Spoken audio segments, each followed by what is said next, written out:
Hər vaxtınız xeyir, əziz və dəyərli tamaşaçılar. Hər birinizi Sağlam Səhət verilişində yenidən xoş gördük və qonağımız daxili xəstəliklər uzmanı Əfsanə Bayramovadır. Xoş gəlibsiniz, doktor.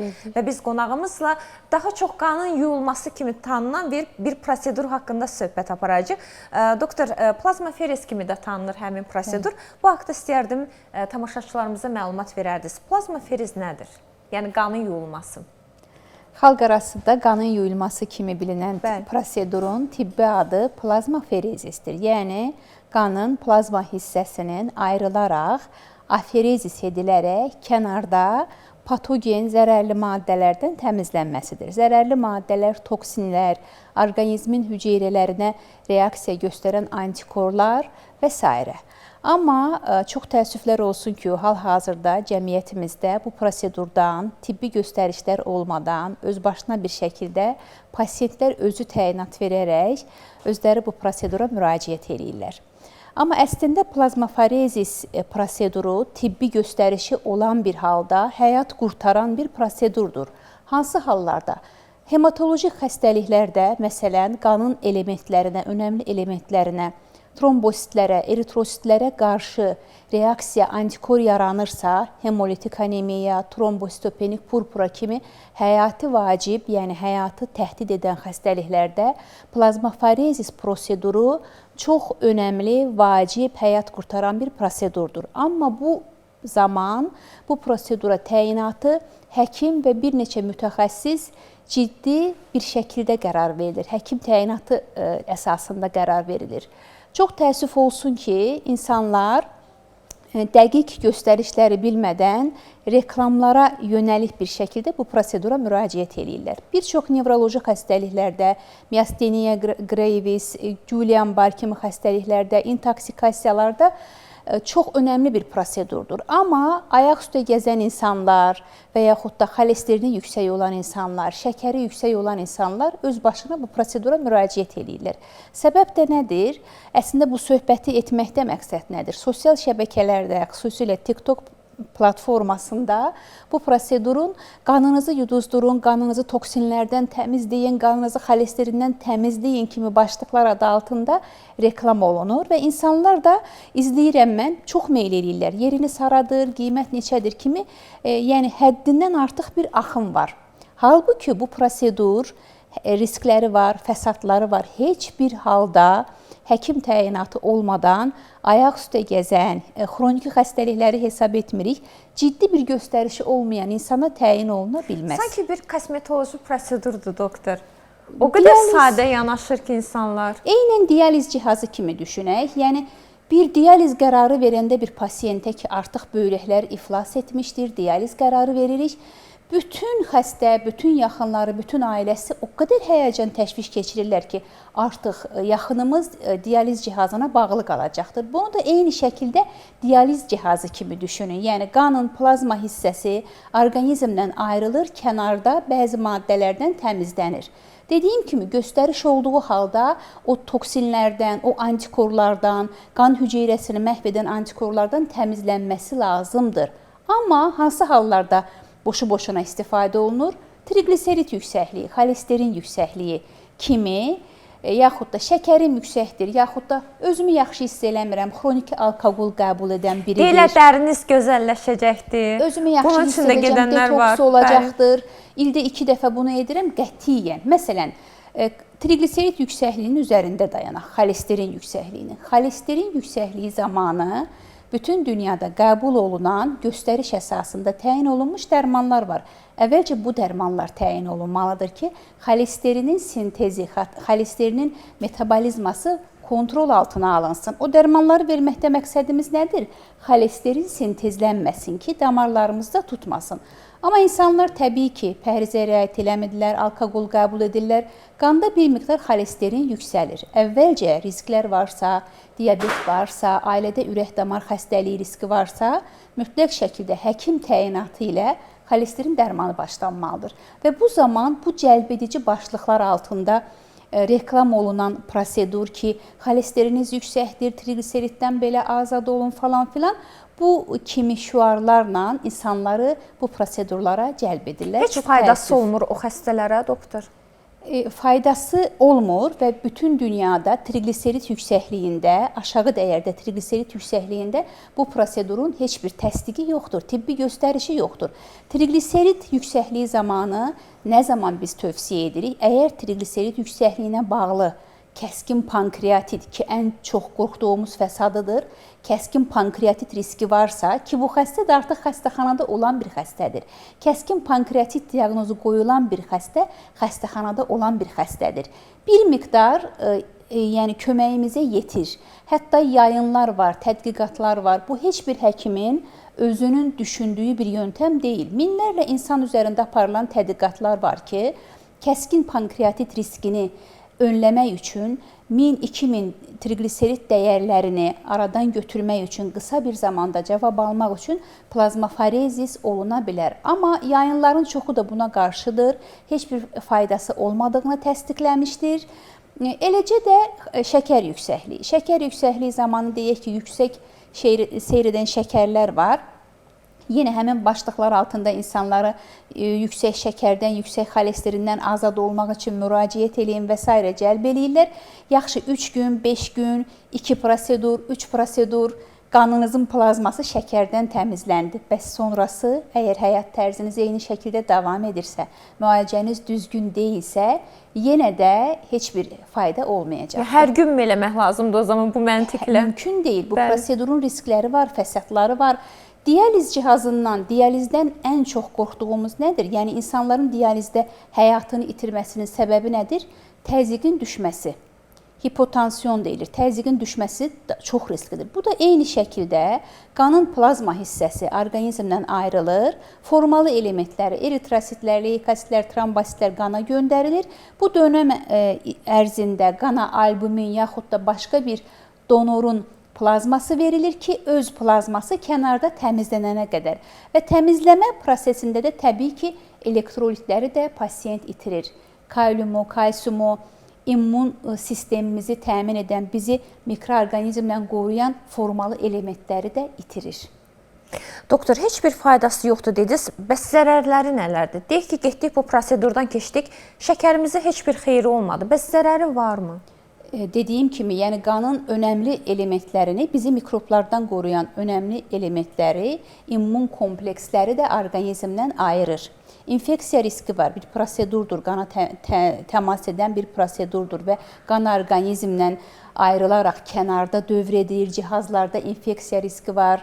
Bu da fəsadlara gətirib çıxara bilir. Təzyiqin düşməsi, orqanizmdəki qan həcminin azalması, bunlar hamısı riskli və fəsadları var. Həyatı təhdid edən durumlarda, hemolitik anemiyalarda, trombositopenik purpuralarda yarar və zərər psixologiyası ilə onu nəzərə alaraq artıq son çarə kimi yaxud da həyatı təhdid edən bir durum kimi istifadə edə bilərik. Amma ayaq üstə gəzən, sağlam, şəkəri olan, yeyib içən bir insan reklamda gördüm, plazmafarez insana yaxşı təsir edir. Durum gedim filan klinikaya, bu prosedura müraciət eləyim, yaxşı olum kimi bir yöntəm qətiyyən göstərişi yoxdur və bunun bir tibbi əsası yoxdur. Niyə bunu eləyirlər? Bir çox özəl klinikalarda, bir çox mərkəzlərdə kommersiya məqsədi ilə, cəlb edici başlıqlar altında kommersiya məqsədi ilə bu olunur. Detoks proqramları, çox təəssüf ki, və ən çox acınacaqlı vəziyyət də odur ki, bunu edən də həkimdir. Həmişə pasiyentlərə deyirik ki, həkim təyinatı olmadan heç bir prosedur etməyin. Və təəssüf ki, bunu edən də həkimdir. Yəni, sovetlərdən qalma köhnə yöntəmlər var. Kommersiya məqsədi ilə, ticari maraqlarla başqa həkimlər də yönləndirir. Dediyim kimi, kommersiya maraqları olduğu üçün yönləndirir. Yaxud da bu şöbənin, bu cihazın başında bir həkim dayanır. Əvvəla, hər zaman insanlara deyirəm, həkim heç bir cihazla işləməz, cihazla texniki işçilər işləyir. Həkim sadəcə o prosedura qərar verə bilər. Həkim heç bir cihazı reklam etməz. Həkim sadəcə proseduru təbliğ edər düzgün bir şəkildə, düzgün yöntəmlə olan prosedurlar barədə maarifləndirici məlumat verər. Həkim heç bir cihazla işləməz. Və sosial şəbəkələrdə ayrılmış plazmada göstərirlər, 3 torba var əlində, bu qədər yağ almışıq xəstədən, torba ovuc-ovuc dərmanlar içməkdənsə gəlin plazmafarezis olunun, qandakı yağlardan, xolesterindən qurtarın kimi başlıqlar altında insanları cəlb eləyirlər. Çox təəssüf. Doktor, çox maraqlıdır. Risklərini də qeyd etdiniz. Əgər bir ağırlaşmalar olarsa, o zaman kim cavabdeh olur bu xəstələrə? Əlbəttə ki, həkim cavabdehdir. Buna təyinat verən həkim cavabdehdir. O cihazın başında duran, o anda, o prosedur zamanı buna nəzarət edən həkim cavabdehdir. Təzyiqin düşməsi var və pasiyentlər də müraciət etməmişdən əvvəl bütün testlər olunmalıdır. Elektrolit testləri, infeksiyalar hamısı yoxlanılmalıdır. Hepatitlər belə hamısı yoxlanılmalıdır. Çünki virus hepatitləri yoxlanılmadan heç bir xəstə necə ki dializə alınmaz, o cihaz başqalarına da istifadə olunur. Oradakı o ucluqlar, başlıqlar başqalarına da istifadə olunur. Dünyanın heç bir yerində virus hepatitləri baxılmadan bir dializ cihazı işləməz. O da eyni ilə pasiyent müraciət yəni gərəkli olduğu halda ki, tibbi göstəriş var, mütləq şəkildə bütün qan testləri olunur, virus infeksiyaları yoxlanılır. Xəstənin vəziyyəti, təzyiqi, hemodinamik vəziyyəti düzgün bir şəkildə dəyərləndirilir, ondan sonra prosedur icra olunur. Bizdə isə reklamla görür, ünvan verilir, qiymət təyin olunur, pasiyent gedir, birbaşa o prosedura alınır. Nə olur, nə baş verir, qandan nə çəkirlər, niyə çəkirlər, nə olur? Heç bir elmi əsası yoxdur. Fəsadları da çoxdur. Doktor, bununla bağlı bir sual verəcəm sizə, amma diqqətimi dediyiniz məqam çəkdi ki, əgər hepatit varsa dializə istifadə etmirlər. Bəs hepatit xəstəsi olub böyrək çatışmazlığından əziyyət çəkən xəstələrin aqibəti necə olur? Dializə girmirlər. Xəstənin virus hepatiti olduğunu bildikdən sonra cihazın başlıqları istifadə olunan, xəstəyə təmas olunan hissələri 2 qat sterilizasiya olunur. Dializ xəstələrinin hamısının hepatit B peyvəndi olması lazımdır. Virusu olanlar da antiviral tabletlər alırlar mütləq şəkildə. Bilinməyən insanlar isə prosedurdan öncə mütləq şəkildə seroloji testlər baxılır. O cihazdan sonra bir başqa pasiyent alınmır. Məqsədi budur. O cihazdan sonra sterilizasiya 2 qat aparılır, uzun müddət aparılır. Eyni ilə də plazmaforezis cihazında bu bilinməlidir ki, o cihazdan sonra başqa bir pasiyent alınmasın. Amma görək elədirmi? Deyil. Yəni qapıda nə qədər növbə olur bu proseduru edən həkimlərin? Biri çıxır, o birisi girir, nəzarətsiz, kontrolsuz bir şəkildə. Ya belə deyim, həmişə xəstələrə deyirəm ki, neçə minlik deyək də, yəni 10 mindən çox qiyməti olan əməliyyatları, ürək əməliyyatlarını icbari sığorta belə sizə qarşılayır. Çünki vacibdir. Amma durub gedib icbari sığorta ilə bir klinikaya müraciət etsəniz ki, mən istəyirəm plazmaforezis olunum, bunu sığorta qarşılamayacaq. Niyə? Çünki elmi əsası yoxdur, bir göstəriş yoxdur. Əgər göstəriş olarsa, həkim yazarsa, həyati vacib dediyim hallarda, hematoloji xəstəliklərdə, nevroloji xəstəliklərdə göstəriş olarsa, o zaman əsaslandıraraq bu prosedur oluna bilər. Heç bir xəstə durub xəstəxanaya gedib də mən gəlmişəm qanımı yuduzdurum desə, sığorta heç bir zaman onu qarşılamaz. Niyə? Çünki gərəksizdir və tibbi göstəriş yoxdur. Doktor, çox maraqlıdır. Üzündə səpkiləri olanlara da qan yuyulmasını məsləhət görən dermatoloqlar var. Yönəldirlər ki, üzündə çox səpki var, get qanını yuduzdur, keçəcəkdir. Məsələn, mən qastrentoloq tanıyıram ki, bağırsağın iltihabi xəstəliyinə görə də göndəriblər ki, get qanını yuduzdur, elə bu plazmaferezdə yuduzdur, faydası olacaqdır. Zəhərli zobun var, qarnını yuduzdur. Bunlar hamısı bu həkimlərin beynəlxalq protokolları bilməməsidir. Təbii ki, müasir təbabəti bilən, müasir protokollarla işləyən heç bir həkim əsassız bir şəkildə qanın yuyulması, plazmaforezis göndərişi verməz, göstərişi də verməz. Dəridə problem varsa bu dəri problemidir. Dəridə olan infeksiyadır. Yəni bununla dəri həkimi məşğul olmalıdır. Göndərirlərsə də kommersiya məqsədi ilə, maddi maraqları var deyə göndərilir. Yenə qeyd edirəm, müasir protokolları bilən, müasir protokollarla çalışan heç bir həkim əsassız şəkildə bu prosedura nə xəstə yönləndirmir, nə də təbliğ etmir.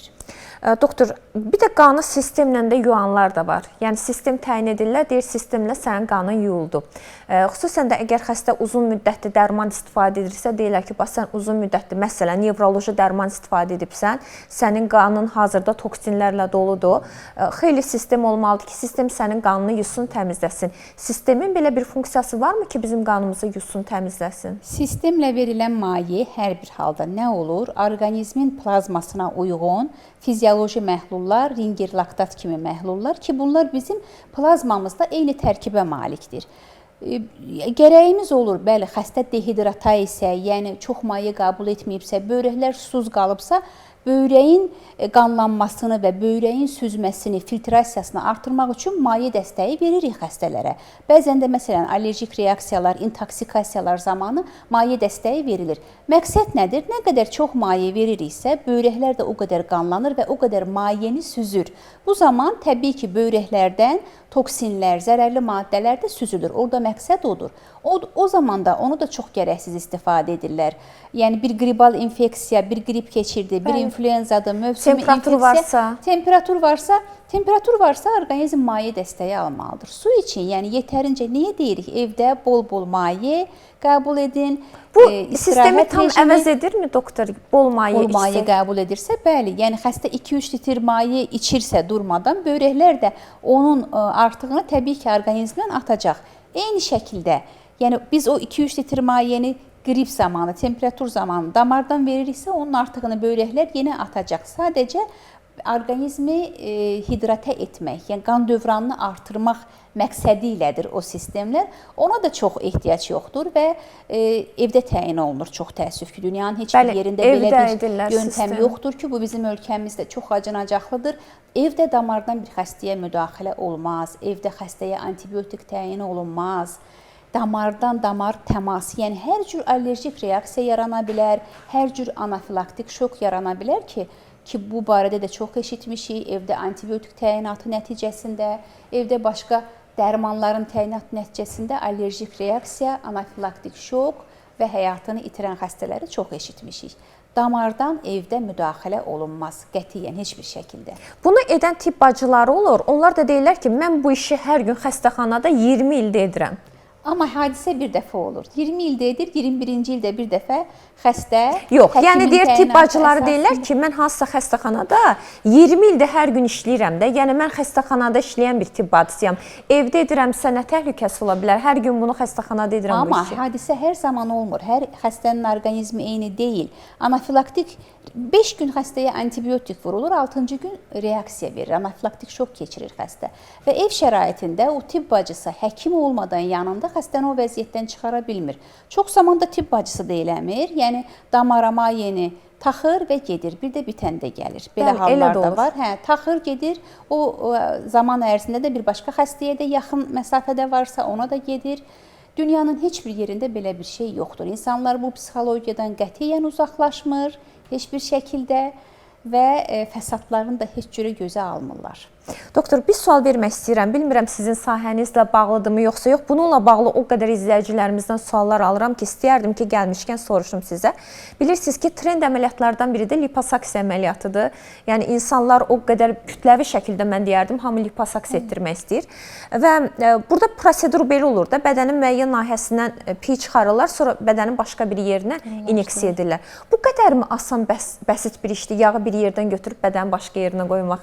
Yəni, bizim orqanizmimiz bunu necə qarşılayır? Orqanizm bunu elə 2 dəfə 2-4 kimi qəbul edir? Bu necə bir prosesdir? Bu qədərmi sadədir? Sanki, necə deyim, o qədər belə bəsit yanaşırlar ki, gözə sürmə çəkmək kimi, dodağa dolğu vurdurmaq qədər artıq sadə bir prosedura çevrilibdir. Və sosial mediada izləyirəm, kimi dindirsən deyir, gedəcəm liposaksiya qolumu, ayağımı, qarnımı. Bu qədərmi asandır? Yəni, və xüsusən də onu istəyərdim qeyd edəsiniz, piyi bir yerdən alıb başqa yerə inyeksiya etmək çoxmu sadədir? Yəni, bədən buna necə qarşılayır bu prosedurları? Prosedurun texnik tərəfi barədə mən fikir yürütməyim doğru olmaz. Çünki bu plastik cərrahların işidir. Amma niyə bədən bunu rahat bir şəkildə qarşılayır? Özündən olan bir maddədir, yad bir maddə deyil. Ona görə kosmetoloji prosedurlarda da eyni şəkildə, yəni öz plazmasından üzdə prosedurlar aparılır. Öz yağ toxumasının alınıb özünə köçürülməsi, özünə inyeksiya edilməsində çox fəsad yoxdur. Çünki orqanizmin özünün toxumasıdır o. Burada ən çox fəsadlar, ağırlaşmalar, yəni gündəlik eşitdiyimiz nədən ibarət olur? Sterillik, əməliyyatdan sonra ən çox pasientlərdə temperatur məsələsi, yəni infeksiya məsələsi. Sterillik düzgün qorunmursa, fəsad o zaman yarana bilir. İkinci bir məsələ də çox ağrılı bir prosedurdur. Bu səbəbdən də pasiyent uzun müddət anesteziya altında qalır. Anesteziyanın fəsadları ola bilir. Anesteziya müddətində orqanizmin ürək-damar sistemi, kapasitəsi bu anesteziyaya dayana biləcəksə düzgün dəyərləndirilib almaq lazımdır. Yəni burada həyatını itirən insanlar o yağ toxumasının alınıb başqa bir yerə inyeksiya edilməsindən deyil, dediyim kimi sterilliyə əməl olunmur və uzun müddət anesteziya nəticəsində sonra tənəffüs sistemində, beyində yaranan problemlər olur. Orqanizm özü öz toxumasını rahat bir şəkildə qəbul edir, yad toxuma olmadığı üçün. Yəni əgər dediyiniz kimi sterillik qorunarsa, yox mən də bilirəm ki, pi toxumasının bədənin bir yerindən başqa yerinə inyeksiya edəndə bu ölümə səbəb ola bilməz. Bəs bədən üçün bir dəyişiklik deyilmi bu? Yəni bütün halda bədəndə nəsə bir dəyişiklik baş verir. Bədən bu cür dəyişikliklərə özünün bir reaksiyası varmı? Məsələn, cərrahi müdaxiləyə məruz qalır bədən, bir hissə kəsilir, bir hissə qarın gərmə əməliyyatında böyük bir hissə kəsilir, çıxarılır. Yəni bədən tamam mı susur, yoxsa bədənin də bir reaksiyası mütləq mi olur? Təbii ki, antibiotiklər verilir, xəstələrə nə qədər ağrı kəsicilər verir, orqanizm buna reaksiya verir, sözsüz. Yəni insanlar da bu əziyyətin altına gözəllik qurban tələb edir, psixologiyası ilə girirlər. Peşəkarcasına aparılsa, dünyada artıq çox geniş yayılmış əməliyyatlardır. Plastik cərrahların işidir. Peşəkarcasına aparılsa heç bir fəsad olmaz. Dediyim kimi fəsadlar da qeyri-peşəkarlıqdan, infeksiyadan və yaxud da xəstəni düzgün dəyərləndirilib əməliyyatdan sonra da diqqətli təqib etməməkdən irəli gəlir. Bir də doktor, bu sualı da çox istərdim sizə verim. Əslində verilişimizdə olan həkimlər də deyirlər ki, ilk növbədə gedib bir həkim müayinəsindən keçmək lazımdır. Analizlərdə, təhlillərdə buna həkim yönəldir. Amma çox zaman bizdə bunun tərsi olur. Həkimlər özləri də deyirlər ki, artıq xəstə qapıdan girəndə əlində bir xeyli müayinə papkasıyla girirlər. Yəni lazım oldu, olmadı, o qədər müayinələrdən keçib gəlirlər ki, misal üçün verilişdə biz danışırıq ki, böyrək daşından. Bunu eşidən izləyici deyir, görəsən məndə böyrək daşı varmı? Niyə necəkdir? Bir ultrasəs müayinəsindən keçəcək. Bəli. Əgər böyrək daşı çıxarsa bir uroloqa gedir. Nəyə görə əslində bu tam tərsinə olmalıdır? Bizim səhiyyəmiz bir keçid dövründədir. Bu icbari sığorta tamamilə formalaşandan sonra məncə bu problemlər aradan qalxacaqdır. Məsələn, sosial sığortanın olduğu ölkələrdə heç bir xəstə sosial sığortadan bu cür istifadə edə bilmir. Öz maliyyəti hesabına gedib bir özəl tibb müəssisəsində ultrasəs müayinəsi istəyirəm, beynimi MRT istəyirəm, döş qəfəsim KT istəyirəm, hər hansısa bir anksiyetesi var, narahatçılığı var, qohumdan, qonşudan nəsə bir xərçəng diaqnozu eşitmişdir. Təbii ki, nə olur? Əgər özəl klinikada edirsə bunu, gərəksiz ola bilir. Əslində lazım olan müayinədən keçmir, başqa bir müayinədən keçir, sonra müraciət eləyəndə yenə xəstədə 2 qat maliyyə itkisi olur. Həkimə müraciət olunmalı, şikayətləri, narahatçılığı, check-up istəyirsə yenə də xəstəyə yönəlmiş şəkildə bir check-up olmalıdır. Yaxud da Sovetlər dövründən çox təbiidir, bunu eşitmiş olarsınız. ROYEM yüksəkdir, ROYEM. Məsələn, nədir bu test? Bəziləri də RÖYAM yüksəkdir deyirlər. Durub. Bu test eritrositlərin çökmə sürətidir. Bir çox xəstəliklərdə, infeksiyon xəstəliklərdə yüksəlir. Deyək ki, pasiyent bunu 2 ay bundan qabaq qrip keçirmişdir, yaxud da hər hansı bir infeksiyon xəstəlik keçirmişdir, yüksək seyr etmişdir. Müalicə olur, xəstəxanadan evə yazılır, gedir 2 aydan sonra durmadan pasiyent gedir, bu testi özü öz başına yoxlayır, əsassız bir şəkildə. Niyə? Biz də anlamırıq ki, niyə? Yaxud da qanım qatıdır. Laxtalanma. Mənim qanım qatıdır. Özlərinə hardan sən bildin qanın qatıdır? Necə anladın? Bunun üçün də testlər var. Protrombin zamanı, INR deyilən. Bu testləri gedib öz başına verirlər. Əslində, yəni qanın qatı olduğunu da o testlər göstərmir. Ayaq üstə gəzən, heç bir xəstəliyi olmayan bir insanın o testləri yüksək ola bilməz. O testlər ciddi xəstəliklərin nəticəsində dəyişikliyə məruz qalır. Niyə qanınız qatıdır? Çünki duz çoxdur, şəkər çoxdur, un çoxdur. Qanımızı qatılaşdıran, qanımızın osmolyarlığını artıran maddələr duz, şəkər, un, spirtli içkilər və s. Bunların həddindən az su qəbul etmək də səbəb ola bilər. Az su qəbul etmək də səbəb olur, çox yağlı qidalar qəbul etmək də səbəb olur. Lipidlər, xolesterin, şəkər, duz hamısı qanımızın qatı olmağına səbəb olur və az maye qəbul etmək təbii ki. Hətta az su içən pasiyent müraciət eləyir. Qanun ümumi analizində belə, yəni az maye qəbul etdiyini xəstənin görürük ki, hemoqlobin yüksək çıxıb, yalançı bir yüksəklikdir. Niyə? Çünki az maye qəbul edir, qan qatılaşır. Təbii ki, çox maye qəbul etdiyimiz halda qanımız duru olur və dövran artır, sirkulyasiyada normal bir şəkildə baş verir. Bir izləyicimiz yazmışdı ki, Könül xanım, mən 1 il böyrək ağrısından əziyyət çəkdim və heç uroloqa getmirdim. Onu da bizim verilişimizə qulaq asıb yazmışdım. Yəni ayda ən azı bir dəfə ya ayın əvvəli axırı gedirdim. O börəyin ultrasəs müayinəsi normal çıxır, CD-nin ümumi analizi normal çıxır, böyrək ağrım kəsmir. 1 ildən sonra uroloqa gedəndə bəlli oldu ki, belim ağrıyırmış. Yəni və o qədər mən təəssüfləndim ki, yəni ayda hər ay ultrasəs müayinəsi və çıxmayanda da fikirləşirdim, bəlkə bu klinikada səhv cavabdır, gedib başqa bir klinikada təkrar verirdim. Ona görə sizin də sözünüzə qüvvət. Bir şikayətimiz varsa, bir həkimə müraciət edək, həkim bizi yönəltsin. Bu, yəni hal-hazırda sığorta üçün bir əlavə bir dövlətin əlavə yüküdür. İnsanlar da öz vəsaiti hesabına edirsə, yenə əlavə gərəksiz müayinələr edirlər. Bizə gəlirlər, nə qədər vəsait xərcləyibdir, özəl müəssisədə. Bizim istədiyimiz şikayətlərinə yönəlik, diaqnoz qoymağımıza yönəlik əlimizdə heç bir şey yoxdur. Təbii ki, biz bunu yenidən eləməliyik. Onda da narazı qalırlar. Narazı qalırlar ki, əlimdə o qədər müayinə var, getdim həkimə, mənə təzədən müayinələr istədi. O müayinələri sən eləmişdin, yəni gərəksizdir. Biz bəlkə də diaqnoz qoymağımız üçün bircə dənə başqa bir test lazımdır, ona belə yönləndirə bilmirik.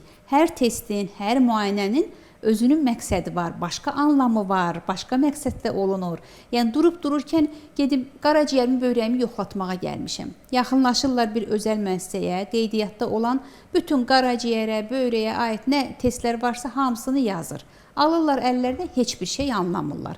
Birinə qonşu fikir bildirir, birinə qohum fikir bildirir.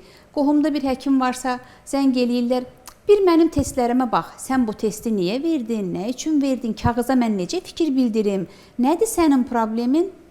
Günümüzdə çox rastlaşdığımız problem. Doktor, son sualla da söhbətimizi yekunlaşdırmaq istəyirəm. Xüsusən də yaşlı insanlar deyirlər ki, əgər ailə üzvlərindən, məsələn, qızı, oğlu, gəlini, həkimə gedəndə, müayinələrdən keçəndə, deyirlər ki, Sovet vaxtı həkimlər əllərinlə müayinə edib diaqnoz qoyurdular. İndi qapı-qapı göndərir həkimlər. Əvvəllər necə idi? Əlləri ilə sadəcə müayinə edib diaqnoz qoymaq mümkün idimi? Belə indiki həkimlər niyə etmirlər elə? Bəli, çarəsiz idi. Yəni ultrasəs müayinə aparatı təzə çıxanda yaponski aparat deyilirdi. Əlimizdə imkanlar yox idi. Məcbur həkimlər o şəkildə, indi də lazımdır xəstəni müayinə etmək, xəstəni görmək, toxunmaq, dərisinin turqorunu görmək. Ona görə deyirik ki, telefondan görmədən xəstə müalicə olunmaz. Çünki mütləq şəkildə həkim xəstəni görməlidir. Bəzən insanların önəmsəmədiyi bir əlamət belə xəstəni müayinə edəndə bizə bir yol göstərir. Təbii ki, xəstə müayinə olunmalıdır. Amma elm ki, bu qədər inkişaf edib, tibb bu qədər inkişaf edib, Sovet dövründən 50-60 il keçib, bu qədər əlimizdə müayinə metodları var ki, niyə istifadə etməyək? Daha dəqiq, daha düzgün diaqnoz qoymaq üçün niyə istifadə etməyək? Sovet vaxtı bir yöntəm var idi. Bütün testlər yox idi, kompüter tomoqrafiya, maqnit rezonans tomoqrafiya yox idi, təxmini diaqnozlar haqqında məlumatlar var idi. Yöntəm necə idi? Düşünürdü həkimlər və ona yönəlik müalicə verirdi. Effekt alınırsa demək ki, diaqnoz odur. Geridən önə sayım kimi. Doktor. Bəli. Amma tibb bu qədər inkişaf eləyibdi, Sovet dövrü də keçibdi. Dünyada artıq biz burada durarkən genetik testlər aparılır. Nələr aparılır? Bu yöntəmlərdən istifadə niyə etmirik ki, biz köhnə metodlara hələ meyilliyik? Danışdığımız plazmaforezisin gərəksiz istifadəsi də köhnə bir yöntəmdir.